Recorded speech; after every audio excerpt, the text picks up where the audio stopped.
Hast du mal überlegt, wenn eine von den stolzen Waffen auf dieser Welt ist?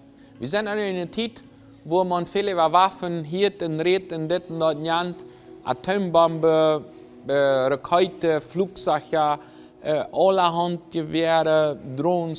Was immer man sich denken kann, der elektronischen Krieg, wenn es die stolzste Waffe in dieser Welt. Mir gefällt der Ausdruck, was Nelson Mandela, Ex-Präsident in Afrika, was da über redet. Die stolzste Waffe auf dieser Welt ist die Erziehung. Menschen zu ertragen. Das ist eine starke Waffe aus seiner Eins, wo wir im Deutschen scheuten oder seine eigene Macht. Die stolzste Waffe die Erziehung. Das ist das, was die Bibel sagt, wo wir immer wieder solche Menschen ertragen. Das gibt Menschen, die sind sehr ertrocken im Bereich von ihrem Beruf, aber weniger ertrocken vom Geistlichen oder im Emotionalen oder im Charakter oder in anderen Bereichen. Das wird sehr Einsicht abgelehnt. Das gibt Menschen, die sind sehr geredet weiter in einem Bereich, aber im Bereich von Beziehungen, im Bereich vom Geistlichen, sind sie für nicht bereit, diese große Waffe einzusetzen.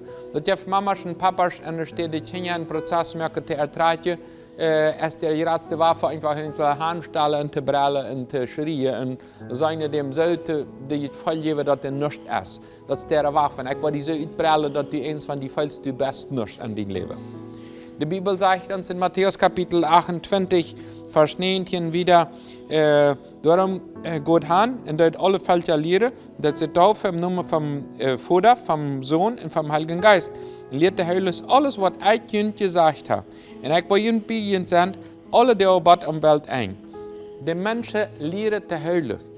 So, wie viel bist du bereit, Zeit, Energie und Geld anzustoppen, um den geistlichen zu ertragen? Bist du bereit, mit großen Waffen umzugehen, dass die Erziehung ist, nicht bloß um mehr Geld zu verdienen, was ein wichtiger Teil ist, sondern um mehr eine Gotthand dem Kern zu lernen? Ich will einen Teil von meiner Zeit und Energie und Geld brauchen, dass ich diese große Waffe benutzen kann, was die Erziehung ist. Für mich und für andere in dem Bereich, ich will nur Gott ertragen werden. Ich will mehr von Gott kennenlernen. Nicht bloß die andere Sache, Gott ist eine Nebensache, sondern wie wichtig ist wirklich die Erziehung nach Gott haben. Ist das für die wichtig, dass die nächste Generation oder dein Umfeld auch mehr von Gott kennt? Oder ist das was Nebensache? Einige Menschen bloß, dass die mich besser behandeln mit den Kindern oder den Nobers oder die, die da rum sind. Deswegen will ich ein bisschen mithelfen. Aber wirklich, dass ich besorgt sie, diese große Waffe einzusetzen, dass wir einen Plan merken. Und wenn das Projekt groß ist mit anderen Typen, Menschen helfen zu ertragen. Und wenn ich in einem Bereich dort nicht kann, wo ich seine andere unterstelle, dass der ertragen wird. Gott hat einen Plan in uns Leben und hat uns gesagt, wir sollen wieder jünger merken, wir sollen wieder lernen zu heilen. Und dort hat uns wieder gegeben für die nächste Generation und für uns selbst. Wenn es einen Plan hat und immer mit dieser großen Waffe umgehen will, Menschen zu ertragen.